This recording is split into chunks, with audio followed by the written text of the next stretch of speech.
इस देश की हिस्ट्री का सबसे बड़ा स्कैंडल है। अननोन लोग आते हैं और घरों में, मार्केट में, बसेस, ट्रेन, हर जगह पेन ड्राइव फेंक के चले जाते हैं और जैसे ही उन्होंने पेन ड्राइव लगाई उनके पसीने छूट गए। उस पेन ड्राइव के अंदर कई सारी फुटेज ऐसी थी जहां पे लड़कियां गिड़गिड़ा रही थी, चिल्ला रही थी, उनको छोड़ दिया जाए। लेकिन वीडियो में जो प्रज्वल था वो एक साइकोपैथ की तरह हंस रहा था। 60 से 65 साल की महिला चिल्ला रही थी और ये उसके साथ जबरदस्ती कर रहा था। अब जैसे ही प्रज्वल रवन्ना 27 को जर्मनी भाग जाता है, इसके नेक्स्ट डे एक नई चीज सामने आ जाती है। प्रज्वल रवन्ना जब घर आता था तो सारी की सारी फीमेल मेट जो थी वो डर जाती थी। इन वीडियोस को पब्लिक करने की जो टाइमिंग थी वो इलेक्शन के पास रखी गई।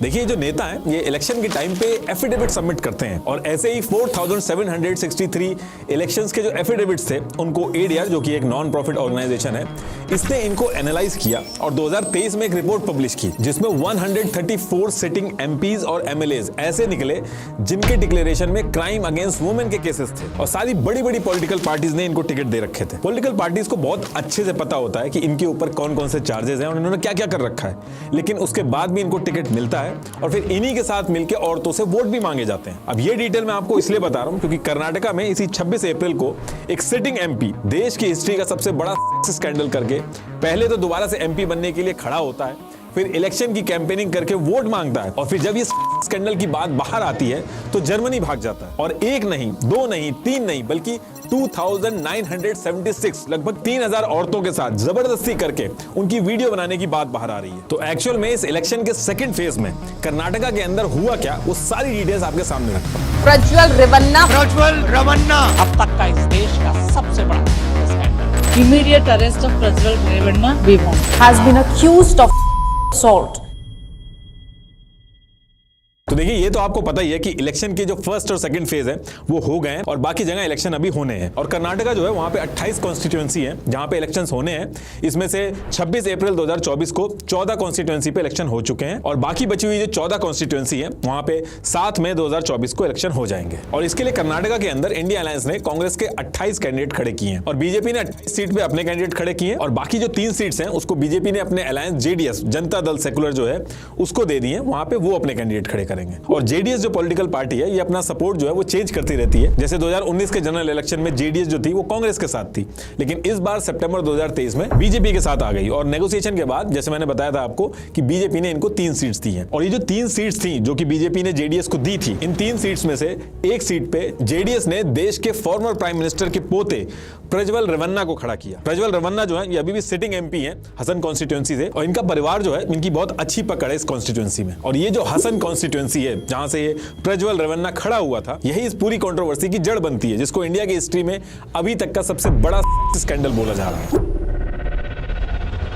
तो देखिए, हुआ क्या था कि 26 अप्रैल 2024 को कर्नाटका की 24 सीट पे इलेक्शन होने थे और इलेक्शन होने में सिर्फ 5 दिन बचे हुए थे और चारों तरफ हर एक पार्टी जो थी वो अपनी इलेक्शन की कैंपेनिंग कर रही थी। अब इसके बाद डेट आती है 20 अप्रैल 2024। अब इस दिन होता क्या है कि जो हसन कॉन्स्टिट्यूएंसी थी जहां से प्रज्वल रवन्ना खड़ा था, यहां पे कुछ अननोन लोग आते हैं और घरों में, मार्केट में, बसेस, ट्रेन, हर जगह पेन ड्राइव फेंक के चले जाते हैं। अब शुरू में तो लोग कंफ्यूज थे कि ये पेन ड्राइव में है क्या, क्योंकि हर जगह पे पेन ड्राइव पड़ी हुई मिल रही थी। और फिर इसके कुछ टाइम बाद कुछ लोगों ने पेन ड्राइव को लगा के देखा और जैसे ही उन्होंने पेन ड्राइव लगाई उनके पसीने छूट गए। उस पेन ड्राइव के अंदर 2976 वीडियोस थी जिसमें उनके एरिया के सांसद प्रज्वल रवन्ना जो थे वो खुद उस वीडियो में दिख रहे थे और उस वीडियो के अंदर वो खुद ही उसको शूट कर रहे थे, औरतों और लड़कियों के साथ जबरदस्ती और करते हुए दिख रहे थे। कई सारी फुटेज ऐसी थी जहां पे लड़कियां गिड़गिड़ा रही थी, चिल्ला रही थी, उनको छोड़ दिया जाए। लेकिन वीडियो में जो प्रज्वल था वो एक साइकोपैथ की तरह हंस रहा था। एक वीडियो देख के तो लोगों को और ज्यादा गुस्सा आया जिसमें 60 से 65 साल की महिला चिल्ला रही थी और ये उसके साथ जबरदस्ती कर रहा था। ये जितनी भी वीडियो थी 2000 से ऊपर, ये आधे से ज्यादा वीडियो उसने खुद शूट की थी और कुछ में ये किसी और से शूट करवा रहा था। ये लगभग जो 3000 के करीब वीडियो थी, हर वीडियो में एक अलग महिला थी और उसका चेहरा तक दिख रहा था। यानी कि उस पर्टिकुलर टाइम पे तो जो लड़कियों ने सहा ही सहा, अब मार्केट में उनका फेस तक रिवील कर दिया गया था, जिसमें इनकी पार्टी की फीमेल वर्कर्स, ग्राम पंचायत की member, government officials, police officers, in fact घर की मेड तक थी। अब जैसे इस पूरे एरिया में हल्ला स्टार्ट होता है, प्रज्वल के जो कार्यकर्ता थे सीधे पुलिस स्टेशन पहुंचते हैं और उल्टा कंप्लेन करते हैं कि इलेक्शन के टाइम पे उनके लीडर की छवि खराब करी जा रही है और एआई की मदद से ये डीप फेक वगैरह यूज करके उनकी वीडियोस बना के शेयर करी जा रही हैं। और ये सारी वीडियोस पेन ड्राइव में जो आई थी सोशल मीडिया के ऊपर भी शेयर हो गई थी। शुरू के कुछ घंटे तो यही बात चली कि ये डीप फेक वीडियोस हैं, लेकिन फिर लोगों ने देखा कि प्रज्वल के घर के अंदर जो स्टोर था वो भी उस वीडियो में दिख रहा था। कपड़े, बैठने का स्टाइल, आसपास की जो चीजें रखी हुई थी सब एज इट इज थी। तो लोगों को ये लगने लगा कि जो वीडियोस हैं ये रियल है। अब एक तरफ 26 को इलेक्शन होने जाने, एक तरफ ये सारी बातें चल रही हैं, वीडियोस चल रही हैं, दूसरी तरफ प्रज्वल रवन्ना जो हैं वो लोगों के घर जा जाके वोट मांग रहे हैं, औरतों की सुरक्षा पे भाषण दे रहे हैं, बैक टू बैक रैली कर रहे हैं। तो ये सारी चीजें चलती रहती हैं। इसके बाद 26 अप्रैल 2024 को इलेक्शन होते हैं। इस वीडियो का जो इंपैक्ट होना था हो गया था, कैंपेनिंग सारी हो गई थी और इलेक्शन खत्म होने के नेक्स्ट डे यानी कि 27 अप्रैल 2024 को प्रज्वल क्या करते हैं, ये अपने डिप्लोमेटिक पासपोर्ट जो था इनका उसका यूज करके जर्मनी चले जाते हैं। 2 बजे की इनकी फ्लाइट थी, 11 बजे के करीब ये निकल गए थे और ये उनके टिकट की ओरिजिनल कॉपी है। अब जैसे ही प्रज्वल रवन्ना 27 को जर्मनी भाग जाता है, इसके नेक्स्ट डे एक नई चीज सामने आ जाती है। 28 अप्रैल 2024 को प्रज्वल रवन्ना के घर में एक 47 ईयर ओल्ड मेड थी। वो होले नारासीपुर टाउन पुलिस स्टेशन में पहुंचती है और एक कंप्लेंट दर्ज करवाती है और इस एफआईआर में वो कहती है कि प्रज्वल के घर पे वो काम करती थी और जिस दिन उसका काम प्रज्वल रवन्ना के घर पे लगा था तो टोटल उस घर में 6 फीमेल मेड थी और बाकी जो काम करने वाले थे वो मेल थे। और ये जो 6 फीमेल मेड जो पहले से ही प्रज्वल रवन्ना के घर पे काम कर रही थी वो इसको वार्निंग देती है कि जब प्रज्वल रवन्ना घर पे आए तो उससे दूर रहें। स्टेटमेंट के हिसाब से ये था कि प्रज्वल रवन्ना जब घर आता था तो सारी की सारी फीमेल मेड जो थी वो डर जाती थी। कंप्लेन में आगे मेड कहती है कि जिस दिन उसने घर में काम करना चालू किया था उसके 3 से 4 महीने बाद ही उसके साथ प्रज्वल रवन्ना ने जबरदस्ती करी और जब इस चीज से परेशान होके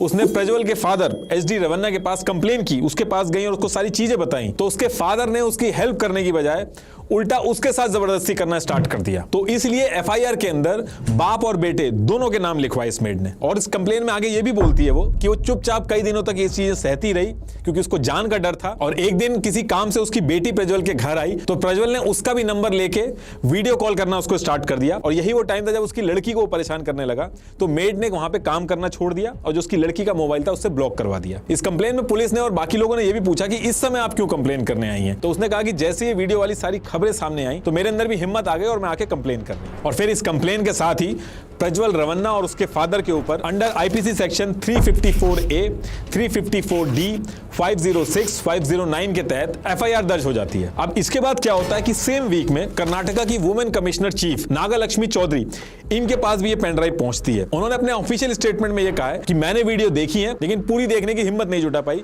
इस वीडियो को देख के आपका खून खौल उठेगा। इस वीडियो में लड़कियां गिड़गिड़ा रही हैं, अपने आप को बचाने के लिए हाथ जोड़ रही हैं और इसके बाद वो कहती है कि ये इस देश की हिस्ट्री का सबसे बड़ा सेक्स स्कैंडल है। इन वीडियोस में जो लड़कियां थी नागा लक्ष्मी जी के पास कुछ लड़कियां उनमें से पहुंचती भी हैं, कुछ ने उनको व्हाट्सएप पे भी रीच किया। बिना अपना नाम डिस्क्लोज करे सारी डिटेल्स बताई। I also received a few videos on my WhatsApp. That means the circulation of videos have been made up by the time. And then when I went through all that, then I felt I was very sensitive about those victims who are there in those videos. और ये सारी चीजें सुनने के बाद और सारी detail समझने के बाद इन्होंने कर्नाटका के सीएम और होम मिनिस्टर को एक लेटर लिखा कि इस केस में कार्रवाई होना बहुत ही जरूरी है। और इस लेटर के बाद अलग से एक एसआईटी बनाई जाती है जिसका सिर्फ और सिर्फ यही काम था कि इस पूरे मैटर की जांच करे। ये जो एसआईटी बनाई थी इसमें 18 सीनियर पुलिस ऑफिसर्स को रखा गया जिसको additional director general of police and chief of CID Vijay Kumar Singh head कर रहे थे और इनके साथ साथ 2 सीनियर वुमेन आईपीएस ऑफिसर्स भी रखी गई, सुमन और सीमा लतकर जी। ये जो टीम बनाई गई थी इसको 3 पार्ट में डिवाइड करके काम स्टार्ट कर दिया गया था, जिसमें एक टीम का काम था कि जितने भी विक्टिम्स हैं उनके कन्फेशन रिकॉर्ड करेगी, दूसरी टीम का ये काम था कि वीडियो की लैब टेस्टिंग वगैरह कराएगी, आईपी ट्रेस करेगी और तीसरी टीम जो होगी वो जितने भी आरोपी हैं उनकी जांच करेगी, जो भी विक्टिम्स हैं उनको भी रीच आउट करके सारा मामला जानने की कोशिश करेगी। लेकिन कहानी यहां पे भी खत्म नहीं होती है। इनफैक्ट यहां से एक नई कहानी स्टार्ट हो जाती है क्योंकि ये जो वीडियोस थी ये पुरानी थी, 4-5 साल पुरानी थी, लेकिन इसको संभाल के रखा गया था। एक स्पेसिफिक टाइम पे पब्लिक किया गया इसको। इन वीडियोस को पब्लिक करने की जो टाइमिंग थी वो इलेक्शन के पास रखी गई और इसी चीज को लेकर पॉलिटिक्स स्टार्ट हुई और जो कहानी बाहर आई वो भी बहुत यूनिक है। एक्चुअली प्रज्वल रवन्ना की जो फैमिली थी उसमें एक कार्तिक नाम का ड्राइवर था। ये इनकी फैमिली का बहुत ही ट्रस्टेड आदमी था। 15 साल से भी ज्यादा से इस फैमिली के साथ ये काम कर रहा था। पहले प्रज्वल के जो पिताजी थे उनके साथ ये काम करता था और फिर आगे चल के प्रज्वल रवन्ना के साथ जाके जुड़ गया था। प्रज्वल रवन्ना की हर एक चीज इसको पता रहती थी। कहा जाता है कि इतना ट्रस्टी लालची आदमी था कि जो बेनामी जमीन वगैरह होती थी वो तक इसके नाम कर दी गई थी और जरूरत पड़ने पे इससे वापस ले ली जाती थी। और ऐसे ही साल 2022 में इस ड्राइवर के नाम होलेनारसीपुरा में 16 एकड़ जमीन जो थी वो इसके नाम कर दी गई थी। और ड्राइवर का कहना है कि सारे पेपर इसके पास है, ये जमीन इसकी है, लेकिन जो लोग जानते हैं उनका कहना है कि जो रेवन्ना फैमिली है उन्होंने इसको ये जमीन दी होगी और बाद में जब ये वापस मांग रहे होंगे तो ये इशू कर रहा होगा। तो यही जो 16 एकड़ जमीन थी ये इस पूरी कंट्रोवर्सी की जड़ बनती है। तो अब होता क्या है कि रेवन्ना फैमिली जो है इस ड्राइवर कार्तिक से इस जमीन को बेच के पैसे वापस मांगती है और ड्राइवर शुरू में तो कई दिन तक घुमाता है और उसके बाद जब बात हद से आगे बढ़ जाती है तो मार्च 2023 में नौकरी छोड़ देता है। इसके बाद भी इसको कई बार धमकी वगैरह मिलती है, लेकिन ड्राइवर का मन बिल्कुल भी नहीं था इस जमीन को वापस करने का। अब इसके बाद ये ड्राइवर क्या करता है, ये कोर्ट में जाता है और जाके वहां पे सारे डॉक्यूमेंट्स दिखाता है और केस कर देता है कि ये जमीन इसकी है और इस जमीन को प्रज्वल रवन्ना जो है वो जबरदस्ती छीन रहे हैं, इससे डरा और धमका रहे हैं। इसमें ये चीज भी मेंशन करता है कि इसको और इसकी वाइफ को किडनैप करने की भी कोशिश की गई। ये जो कार्तिक ड्राइवर था, ये प्रज्वल रवन्ना जो था इसके साथ बहुत ज्यादा घूमता था, इसकी एक एक चीज इसको पता थी। प्रज्वल के जो मोबाइल वगैरह थे, जितनी भी डिजिटल चीजें रहती थी, उनका एक्सेस भी कार्तिक ये जो ड्राइवर था उसके पास रहता था। प्रज्वल के मोबाइल में जितनी भी वीडियोस थी इनका कलेक्शन पड़ा हुआ था और ये ड्राइवर क्या करता है, उसके मोबाइल में से सारी वीडियोस 2976 वीडियोस जो थी इनको कॉपी करके एक पेन ड्राइव में अपने पास रख लेता और ये जो वीडियोस थी इनकी वजह से ज्यादा उसका कॉन्फिडेंस बढ़ गया था कि ये जो 16 एकड़ की जमीन है अगर वो थोड़ा सा भी रजिस्ट करेगा तो उसको मिल जाएगी। जब ये सारी चीजें चल रही थी तो उस पर्टिकुलर टाइम पे जेडीएस जो थी उस टाइम पे कांग्रेस के साथ थी, तो इसने क्या किया, इसने एडवांटेज लेने के लिए बीजेपी के नेता को कॉन्टैक्ट करने का सोचा। कार्तिक जो ड्राइवर था उसको ये लगने लगा कि अगर ये बीजेपी के किसी नेता के साथ मिलेगा या सारी डिटेल्स बताएगा तो इसको फायदा होगा, वो उसकी मदद करेंगे। तो इसी कॉन्स्टिट्यूएंसी के अंदर ऐसे एक नेता है बीजेपी के, देवराजा गौड़ा, ये नेता भी हैं बीजेपी के और लॉयर भी हैं। इन्होंने पहले प्रज्वल के खिलाफ चुनाव भी लड़े थे बीजेपी की तरफ से, लेकिन हार गए थे। ऐसे एक नेता और था ए मंजू, उसने भी प्रज्वल रवन्ना के ऊपर केस कर दिया था कि प्रज्वल ने जो इलेक्शन के टाइम पे एफिडेविट डिक्लेयर किया है उसमें जो डिक्लेरेशन किया है सारी संपत्ति वगैरह का वो गलत किया है, तो कोर्ट ने इसके ऊपर स्टे लगा दिया था, लेकिन ज्यादा कुछ हो नहीं पाया था। प्रज्वल जो था वो बड़ी आसानी से केस से बच गया था, इनफैक्ट दोबारा भी एमपी के लिए खड़ा हो रहा था वो। तो ए मंजू और देवराजे गौड़ा ये दो नेता थे जिनको ये रीच आउट करने की कोशिश कर रहा था। तो ए मंजू ने तो आगे चल के जेडीएस ज्वाइन कर ली थी, तो ड्राइवर के पास एक ही ऑप्शन बचा था, बीजेपी के नेता देवराजे गौड़ा। तो ये जो ड्राइवर था इनको रीच आउट करता है, इनसे मदद मांगता है और ये जो देवराजे थे ये इसका केस भी लड़ते हैं। तो इसी पर्टिकुलर टाइम पे जब देवराजे जो थे वो इसकी मदद कर रहे थे ड्राइवर की, तो एक दिन ड्राइवर जो है वो इन सारी वीडियोस और फोटोज के बारे में बताता है कि उसके पास इस तरीके की वीडियोस हैं और एक पेन ड्राइव में उसने रखी हुई है। तो इधर ये सारी चीजें ड्राइवर कर रहा था। दूसरी तरफ प्रज्वल रवन्ना जो थे उनको पता चल गया था कि ड्राइवर जो है वो बीजेपी नेता देवराजे के साथ मिलके केस भी लड़ रहा है और उनको ये भी पता चल गया था कि जो पेन ड्राइव है वीडियोस वाली वो ये बीजेपी के नेता जो देवराजे हैं इनको दे रहा है। अब जैसे ये चीज पता चलती है, प्रज्वल रवन्ना क्या करता है, वो 1 जून 2023 को कोर्ट में पहुंच जाता है और कहता है कि उसके कुछ एडिटेड वीडियो हैं एक प्लानिंग के तहत अपने पॉलिटिकल मोटिव्स को पूरा करने के लिए ये बाहर लाई जा रही हैं, इसको यूज करके आगे चल के उनको बदनाम किया जाएगा। अब इन सारी चीजों को लेकर जो केस किया गया था किसी आम आदमी ने तो किया नहीं था। नेक्स्ट डे यानी कि 2 जून 2023 को ही कोर्ट 86 मीडिया एंटिटीज और 3 इंडिविजुअल जिसमें से एक ड्राइवर भी था इनके ऊपर स्टे लगा देती है कि इस वीडियो से रिलेटेड कोई भी चीज बाहर नहीं आ सकती, ना तो कोई न्यूज में इसके बारे में पब्लिश कर सकता है, ना ही वो किसी को शेयर कर सकता है। अब यहां से क्या हुआ कि सबके हाथ बंद गए थे, पता हर एक पार्टी को था, हर एक न्यूज मीडिया आउटलेट को था, लेकिन कोई भी शेयर नहीं कर पा रहा था, अंदर अंदर बातें चल रही थी। और जो वीडियोस की पेन ड्राइव थी वो उस पर्टिकुलर टाइम तक ड्राइवर ने किसी को भी नहीं दी थी, सिर्फ अपने पास रखी थी। अब इसके बाद क्या होता है कि देवराजे गौड़ा जो थे वो ड्राइवर से कहते हैं कि आपके पास ये जो पेन ड्राइव है ये मेरे को आप दे दो, इसको हम कोर्ट में सबमिट करके जज साहब को दिखाएंगे तो शायद हमें जरूर कुछ ना कुछ रिलीफ मिलेगा और ये भी हो सकता है कि स्टे ऑर्डर भी हट जाएगा। तो ये चीज कहने के बाद वो ड्राइवर से एक लीगल डॉक्यूमेंट पे साइन कराते हैं और जो पेन ड्राइव थी वो उससे ले लेते हैं। ये सारी चीजें जो बता रहा हूं मैं, ये ड्राइवर ने एक अननोन लोकेशन से वीडियो भी शेयर की है, उसमें एक एक चीज बताई है, तो मैं एज इट इज उसको बता रहा हूं। अब इसके बाद ये सारी चीजें कई दिन तक चलती रहती हैं। उसके बाद ये जो पेन ड्राइव थी वो देवराजे के पास भी आ चुकी थी। लेकिन इसके बाद क्या होता है कि सितंबर 2023 में पता चलता है कि जेडीएस जो है वो कांग्रेस का हाथ छोड़ के बीजेपी के साथ आ गई और सीट शेयरिंग में पता चलता है कि 3 में से 1 सीट पे प्रज्वल रवन्ना को खुद खड़ा किया जा रहा है। अब ये सारी चीजें देख के देवराजे गौड़ा और ड्राइवर जो थे उन दोनों का दिमाग खराब होता है। देवराजे गौड़ा ड्राइवर को समझाते हैं कि कोर्ट से जस्टिस नहीं मिल रहा है तो जस्टिस हमें दूसरे तरीके से लेना पड़ेगा, प्रज्वल को ये जो सीट मिली है उसको हम कैंसिल करवा देंगे। और इसके लिए ड्राइवर भी जो था वो इस चीज के लिए एग्री कर जाता है। और फिर 8 दिसंबर 2023 को देवराजे कर्नाटका के बीजेपी प्रेसिडेंट विजेंद्र येदुरप्पा इनको ये लेटर लिखते हैं। ये उस लेटर की कॉपी है। इसमें लिखते हैं कि बीजेपी के जो एनडीए अलायंस है, इसमें ये जो प्रज्वल रमन्ना कैंडिडेट है, इसके बहुत सारे वीडियो बने हैं और ये बहुत ही गलत मूव होगा अगर बीजेपी जेडीएस से बात करके इसको खड़ा होने से रोकती नहीं है। इसमें ये भी कहते हैं कि कांग्रेस के पास ये वीडियो की जो पेन ड्राइव है वो पहुंच चुकी है और इलेक्शन के टाइम पे ये बीजेपी और जेडीएस के खिलाफ एक ब्रह्मास्त्र की तरह यूज करेंगे और इससे बीजेपी की इमेज बहुत ज्यादा खराब होगी। अब इसके कुछ दिन तक कोई खबर नहीं आती है। फिर अचानक से जनवरी 2024 में देवराजे गौड़ा एक कॉन्फ्रेंस करते हैं और प्रेस कॉन्फ्रेंस में कहते हैं कि उनके पास कुछ ऐसी चीजें हैं जिससे वो रेवन्ना फैमिली की रासलीला जो है वो लोगों के सामने ले आएंगे। अब ये जो प्रेस कॉन्फ्रेंस की थी, ड्राइवर ने जो वीडियो में बोला, ड्राइवर का कहना था कि इस प्रेस कॉन्फ्रेंस के बाद उन्होंने इसका फोन उठाना बंद कर दिया और ड्राइवर उससे खुश भी नहीं था। तो इस इंसिडेंट के बाद फिर चुनाव की डेट आती है। फिर 5 दिन पहले ही अननोन लोग आके पेन ड्राइव वगैरह फेंक देते हैं। अब जब ये सारी चीजें फैल जाती हैं, इलेक्शन हो जाता है, तो सबसे पहले ड्राइवर पे बात आती है कि इसी ने लीक की होगी क्योंकि इसी के पास थी। लेकिन ड्राइवर साफ मना कर देता है। उसने कहा कि मैंने ये जो पेन ड्राइव है सिर्फ देवराज गौड़ा जो है उसको दी थी, वो भी कोर्ट में जमा करने के लिए दी थी, इसके अलावा मैंने किसी को भी नहीं दी थी। और जब देवराज गौड़ा से पूछा जाता तो वो कहते हैं कि इस पेन ड्राइव के लीक होने से सबसे ज्यादा नुकसान मेरा है क्योंकि मेरी पार्टी को नुकसान हुआ है, तो मैं जो हूं वो सबसे लास्ट पर्सन हूंगा इस पेन ड्राइव को लीक करने के लिए। और उन्होंने कहा ऐसा नहीं है कि सिर्फ और सिर्फ मेरे पास ही है ये पेन ड्राइव।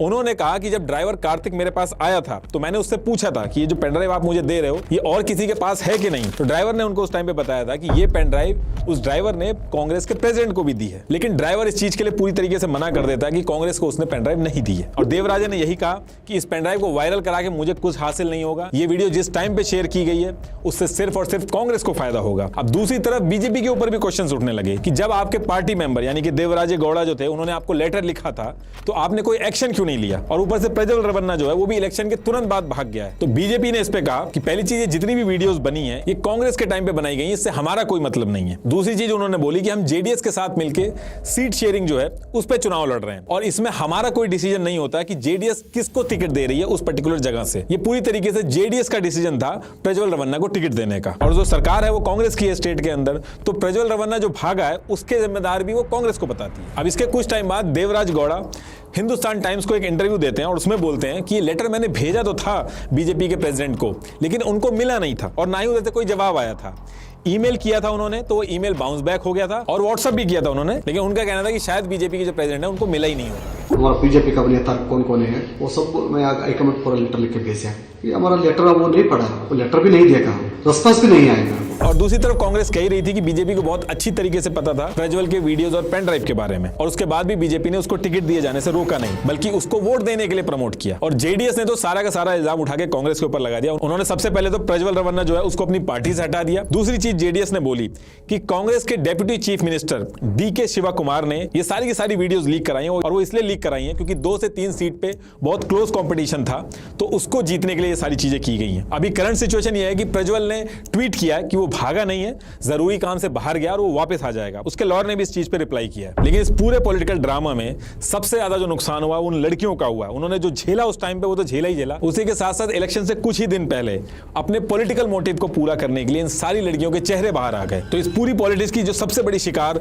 और जिनका सबसे ज्यादा नुकसान हुआ वो ये लड़कियां हैं। बाकी अभी प्रज्वल रमन्ना वापस आएंगे, ये केस चलेगा, केस में टाइम लगेगा, और इन केस अगर वो जीत जाते हैं तो ये भी एक पॉसिबिलिटी हो सकती है कि वो उसी कॉन्स्टिट्यूएंसी से एमपी बने, क्योंकि जब तक केस चलेगा तब तक गिल्टी नहीं माना जाता, और जब तक गिल्टी नहीं है वो तब तक वो एमपी की पोजीशन संभाल सकते हैं। तो एक्चुअल में आगे होगा क्या ये तो टाइम के साथ पता चलेगा। Thank you.